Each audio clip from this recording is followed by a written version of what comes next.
Papo de Redação. Senador, falta muito ou falta pouco para que empresários como esse que eu citei agora há pouco e outros que estão vindo, inclusive do exterior, tenham essa agilidade no processo portuário, seja para navegar, para levar pela hidrovia o seu produto, inclusive a carne, inclusive o peixe, ou pelos aviões ou pelo transporte de carga aérea.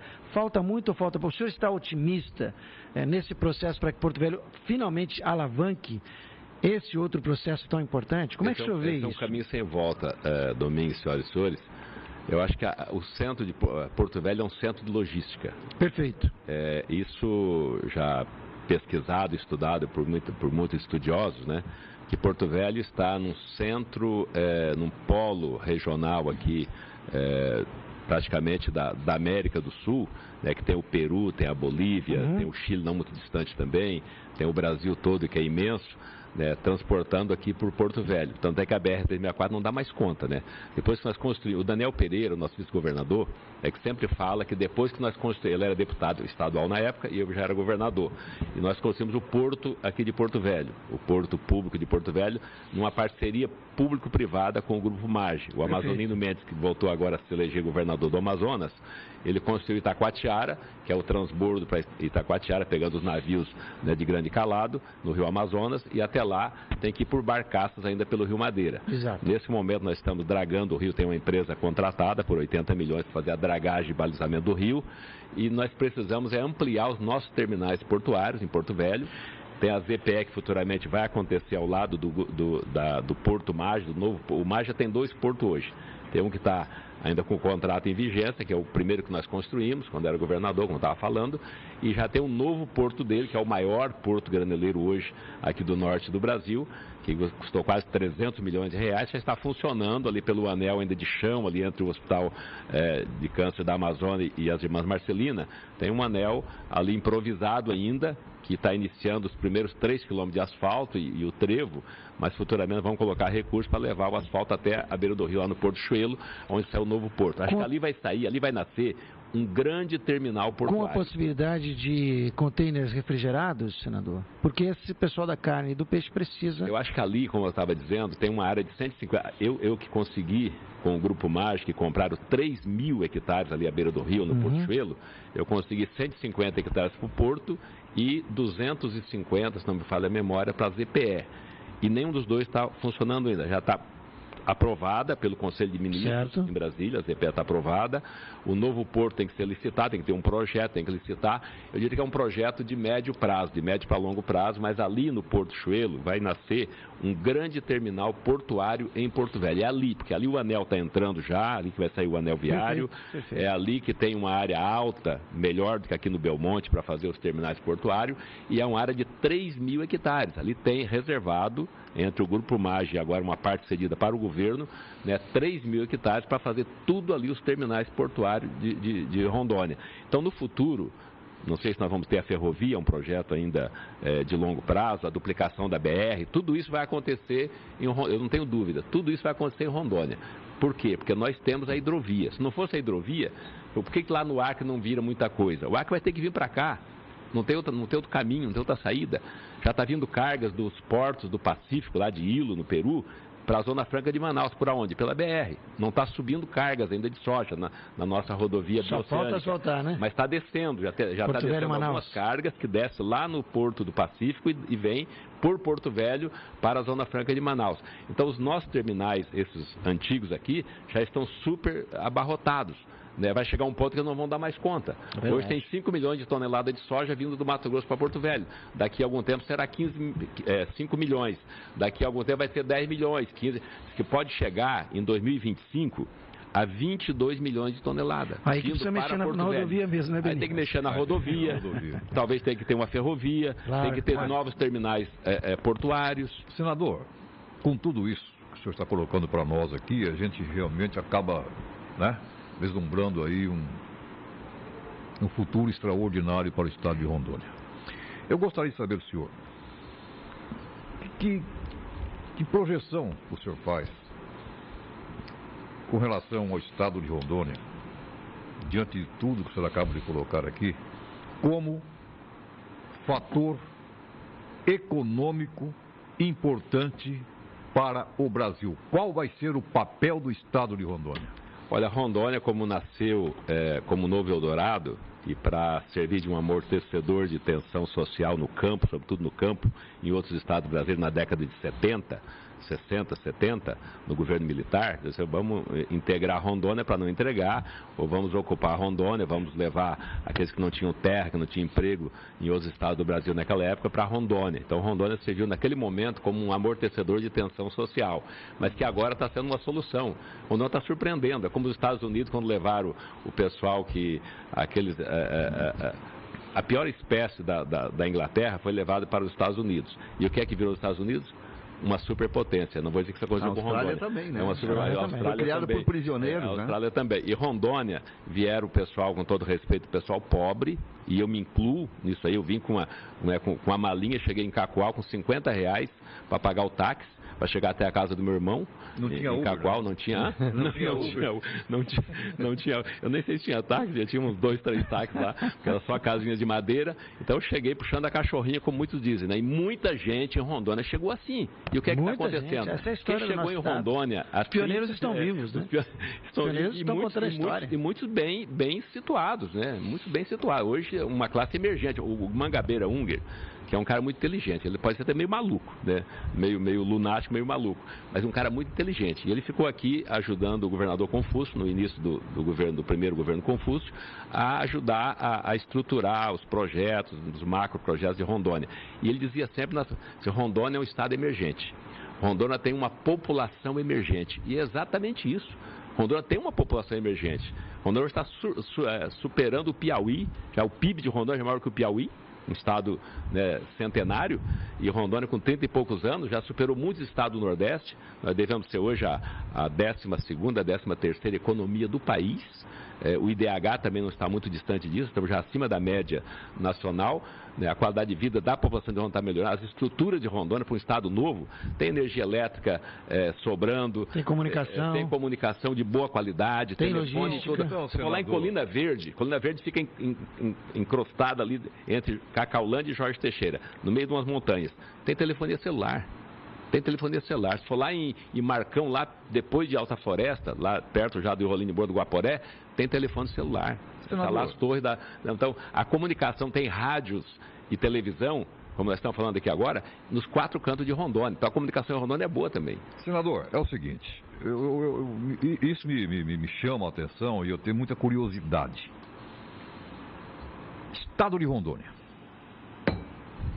Qual é a visão hoje que o mercado brasileiro tem do estado de Rondônia?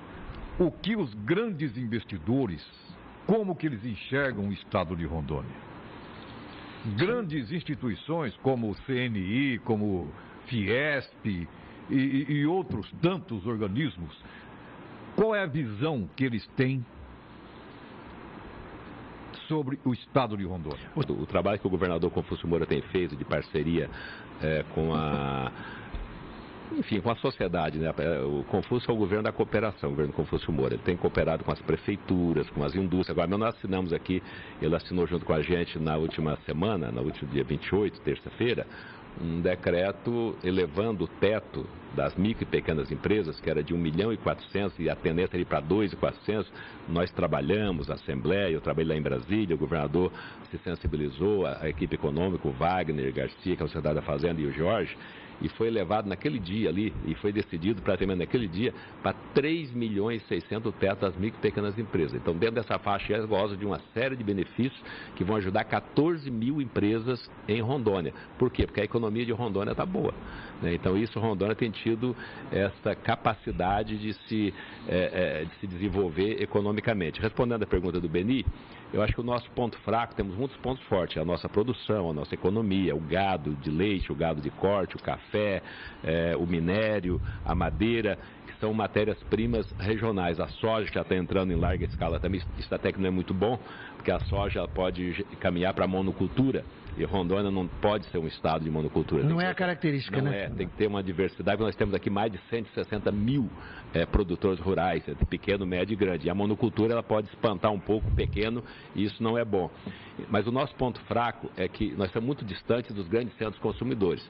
Por isso nós temos que trabalhar cada vez mais escoando os nossos produtos para os países asiáticos, para os grandes centros consumidores mundiais, já que nós estamos muito longe. Por exemplo, não vai vir para cá uma grande siderúrgica, uma fábrica de automóveis, né? Isso não vem para cá. Nós temos que trabalhar com a matéria-prima regional. Então, a CNI, os industriais lá de fora, eles vejam Rondônia, o que Rondônia produz. É lá que pode ir as indústrias, como os grandes frigoríficos, os grandes laticínios, como já temos aqui fabricando já leite longa-vida, leite em pó e outras coisas mais. O café também está nesse roteiro, eu acho que Rondônia pode, de repente, atrair para cá uma indústria de café. Já tem algumas pequenas, mas uma indústria de café solúvel. O mundo hoje consome café solúvel. Se Rondônia vai ser um grande produtor de café com café a segunda bebida mais consumida depois da água, o café. A segunda é o café, no mundo. Já está entrando na China, na Índia. Então, acho que se nós vamos ser, e eu tenho certeza disso, nós vamos ser um grande produtor de café, já a Soma vai crescer cada vez mais com o café clonal, chega a produzir até 160, 180 sacas por hectare. O ministro Blairo Maggi esteve aqui agora recentemente, eu e o senador Cassol. Eu sou o vice-presidente da Comissão de Agricultura e o Cassol o presidente. Eu até ia disputar a presidência, mas daí o ministério é do partido do PP, é o Blairo Maggi, e aí o Ivo também é do mesmo partido, aí coube ao Ivo a presidência da Comissão de Agricultura e Pecuária do Senado. E eu sou o vice-presidente. Então, Rondônia está hoje comandando a Comissão de Agricultura e Pecuária. E nós trouxemos o ministro em Rondônia. Ele veio visitar lavouras de café, falar sobre o café, sobre o leite também, mas sobre o café. E no meu governo nós chegamos a produzir 4 milhões de sacas de café. Depois foi caindo, chegou a 1 milhão e 700. Agora voltou, já está chegando a 2 milhões novamente. E a meta do governador Confúcio é chegar até o final do governo dele, que é daqui a 1 ano e pouco, a praticamente 4 milhões, mas crescendo, não é parar em 4 milhões, é crescendo. É passar de 5 milhões de sacas de café. E aí já pode comportar grandes indústrias, né, de torrefação e até do café solúvel em Rondônia. Neste aspecto, em âmbito nacional, Rondônia, hoje, ela configura no mapa da economia nacional. Rondônia é a bola da vez? Ele entrou. Rondônia, Santa Catarina e o Espírito Santo são os 3 estados hoje que mais se destacam a nível nacional. Na sua economia, no crescimento econômico, na estabilidade financeira, fiscal. Rondônia tem se destacado. Eu tive com o governador Confúcio, o governador Confúcio, o senador Assir e outros mais, na Fiesp em São Paulo. Pela primeira vez, Rondônia foi lá falar para centenas de empresários de São Paulo, e acho que até de outros estados tinham lá também, vendendo o potencial do exterior também. Você estava lá, o Domingos estava lá, o Valor Econômico estava lá ajudando a organizar esse, olha só, o Valor Econômico, o jornal Valor Econômico ajudando a organizar esse evento. Estava ajudando a organizar esse evento lá na Fiesp em São Paulo. Então Rondônia já está hoje sendo olhada com olhos diferentes pelos investidores maiores e que não só os nossos de Rondônia. O presidente que tem que fazer essa cirurgia dolorida aí, e diz que realmente não é candidato a coisíssima nenhuma nas próximas eleições. Ele está preocupado com popularidade, senador? Eu acho que todo presidente se preocupa um pouco, né? Mas no caso dele, ele quer entrar para a história. Por uma questão pessoal, sim, né, Benito? Por uma questão pessoal, sim. Ele quer entrar para a história como um presidente que fez as reformas que o Brasil precisa. Ah, bom, aí sim. É isso que ele quer. Acho que pode ser até a história talvez possa... medidas impopulares que são necessárias tomar. Isso deixa claro que ele está se preocupando com popularidade. Agora, as reformas que foram feitas até agora, que nós votamos, a reforma dos tetos, de gasto dos tetos, que era importantíssima e está ajudando muito a economia do país a entrar nos trilhos, a reforma trabalhista também muito importante, muitíssimo importante, e outras leis mais que foram aprovadas. Agora, a reforma da Previdência, eu arriscaria dizer o seguinte, que em que pese ela seja necessária, mas num ano não tem mais como votar, pelo menos no Senado. Pode até votar na Câmara, não sei se vão conseguir votar na Câmara desse ano. Mas no Senado não tem a menor chance mais dessa reforma ser votada no Senado este ano. Tem que ser votada no ano que vem, se passar na Câmara dos Deputados. Como é que você vai votar uma reforma da Previdência no ano eleitoral? Eu acho muito difícil. A reforma, poderia até fazer uma reforma mais profunda se fosse no novo governo, num novo presidente eleito, um novo Congresso, né, que vai ter renovação na Câmara e no Senado, vai ter eleição para a Câmara e no Senado, governo, né? No início de um novo governo, ou até no final desse governo, depois da eleição. Ou até no final desse governo, depois da eleição. Agora, fazer uma reforma da Previdência num ano eleitoral, com 513 deputados federais indo para... Porque lá na Câmara é 100%. Tem que disputar a eleição ano que vem. No Senado é 1/3. Né? Aliás, é 2/3 nessa. 1/3 foi na passada, é 2/3 agora. Mas na Câmara são os 513 disputando a eleição o ano que vem. Como é que vai votar uma reforma da Previdência que é impopular? Eu tenho pesquisa. Aqui em Rondônia, 78% da população vota, quer dizer, votou na pesquisa, né, contra a reforma, 78%. Eu mesmo não voto, eu já falei que não voto. Eu já tenho falado há algum tempo que eu não voto na reforma da Previdência. Professor, um comentário que até peço que o senador faça a gentileza de reanalisar, né, do ponto de vista da reavaliação, o aprofundamento do assunto, da matéria. O senhor citou, e citou acho que com bastante propriedade, de maneira muito correta, de que o Rondônia está vivendo um momento que é decorrente da sua própria leitura, da sua identidade enquanto unidade de produção, enquanto capacidade de produção. Agora, a pergunta é a seguinte: isso é algo, ao seu sentir, né, a maneira como o senhor enxerga isso é algo que ocorreu de maneira natural? Isso ocorreu com um concurso planejado dos governantes?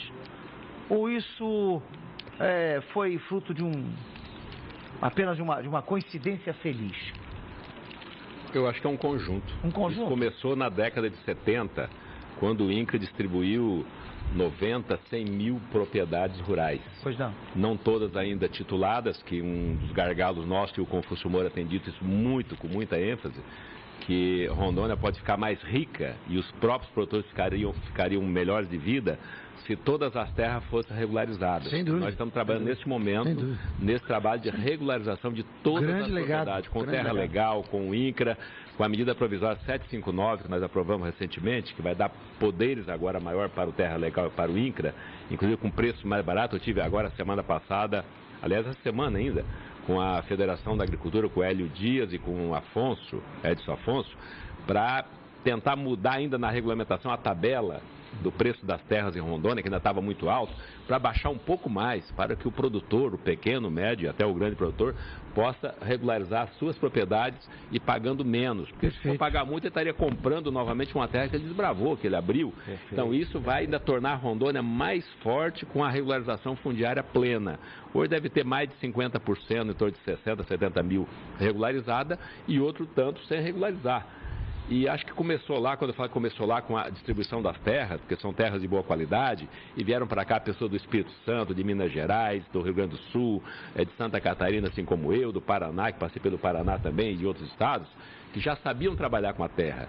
Já sabiam trabalhar com plantação de café, com plantação até de soja agora, como os gaúchos e os mato-grossenses e paranaenses, os criadores de gado de Minas Gerais, de São Paulo, do Espírito Santo, o leite, por exemplo, ali na bacia leiteira de Jaru, de Ouro Preto, hoje está em todo, até em Nova Mamoré. Nova está se tornando uma grande bacia leiteira também. O Camargo é entendedor desse assunto também. Eu diria, senador, se me permite, que essa é uma reforma agrária cuja terra foi ocupada por agricultores de verdade. Exatamente. Por isso permaneceram na terra. Então, quer dizer, então esse conjunto, professor Peixoto, ele começou lá, mas é claro que veio sendo implementado pelos governos, né? Desde a época do Teixeirão, né, que desbravou esse estado. Eu era prefeito em Rolim de Moura e fui contemplado lá com uma abertura de estradas para a empresa Mendes Júnior na época, isso há 30 anos, há 30 e poucos anos já, contratado pelo governo Teixeirão, abrindo estrada em todos esses assentamentos. Do INCRA, os NUARs, que hoje viraram cidades, os centros de apoio rural, que chama NUAR, núcleo de apoio rural, você conhece isso aí muito bem, que viraram hoje várias cidades. Ministro Andreasa era um núcleo rural, Novo Horizonte, que hoje é município, era um núcleo rural, Castanheira era um núcleo rural, Jorge Teixeira era um núcleo rural, Teobroma era um núcleo rural, e eu poderia dizer aqui o nome de umas 15 cidades hoje em Rondônia, que era um núcleo de apoio rural, eram pequenos NUARs, um pequeno distrito, que viraram cidades. E ali em volta deles foi distribuídas terras boas, de 100 hectares, de 50 hectares, na região de Ariquemes, o projeto Burareiro, que o Confúcio fala muito, de 200 hectares, 200 e poucos hectares. Perfeito. Então isso aí, eu acho que o progresso de Rondônia começou naquela época. E depois veio sendo aperfeiçoado com as rodovias, né, com as agroindústrias, que o Confúcio também tem lançado esse programa com muita força, fez em Ariquemes como prefeito e agora no estado, chegando a quase 1.000. 800 e poucas, quase 1.000 agroindústrias, até o final do ano que vem deve chegar a 1.000 agroindústrias, gerando aí 10, 15, 20, outras até mais, que tem a do peixe, né, os frigoríficos de peixe, os laticínios, os frigoríficos são considerados agroindústrias. Então, tudo isso aí crescendo o estado de Rondônia, fomentando, é o fomento, né? Tá aqui, ó, já que o senhor falou de fomento, projeto Fomentar, né? Eu acabo de lá na abertura, eu tive lá. Receber aqui o folder, o material e a lembrança que encerra hoje, com muitas dessas agroindústrias citadas pelo senhor, fica o convite para que você possa levar a família e leve dinheiro, viu? Porque os produtos são maravilhosos. E barato. Ontem eu encontrei esse Oliveira lá, ele faz uma cuca, faz uns biscoitinhos de casca de banana. Aproveita toda a banana, inclusive a fibra. É delicioso, é delicioso. E outras tantas. Tem uma jovem que eu conheci lá, uma senhora, Camata, que faz as rosas, as pétalas de rosa do babaçu, com presidiárias, Beni. Ela vai 2 vezes por semana lá. É um trabalho artístico lindíssimo. Você tem que ir lá conhecer, comprar, enfeitar a tua casa e outros tantos. Queria falar de todos eles, mas esses 2 servem como modelo para o convite, porque o senhor nos inspira falando dessa agroindústria que é característica desse pequeno e microprodutor do nosso estado, que merece todo o aplauso, viu, professor? Concluindo a pergunta do Peixoto, eu acho que no governo Confúcio Moura veio essa coroação, esse coroamento de todo esse progresso, mas não vai parar por aqui não. Eu acho que o melhor está para frente ainda. Hoje, vindo de carro de Ouro Preto para cá, porque tivemos em Rolê de Mourão à noite, Ouro Preto na inauguração do fórum, e viemos para cá de carro, eu e a deputada Marinha, hoje pela manhã, e vendo a quantidade de silos que estão sendo levantados em Rondônia. Então, esse progresso não vai parar. Rondônia é os nossos terminais portuários que vão aumentar, é a nossa rodovia que não tem mais volta, ela vai ser duplicada. Ela pode demorar 1 ano, 2 para começar, pode demorar 5 ou 8 ou 10 para terminar, mas ela será duplicada de Vilhena do Mato Grosso até Porto Velho. Isso é uma coisa que não tem mais volta. E nós vamos ver isso aí chegar. Esse número de silos que a gente vê hoje, lembra aquele Paranazão? Exatamente. Né? Exatamente. Bonito de 40 anos atrás. Só eu.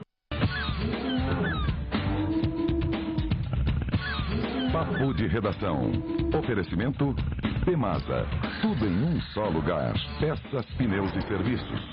Água mineral Caiari. A vida pede. E Onix. Vidros, alumínio e acessórios. Ligue 3226-8330.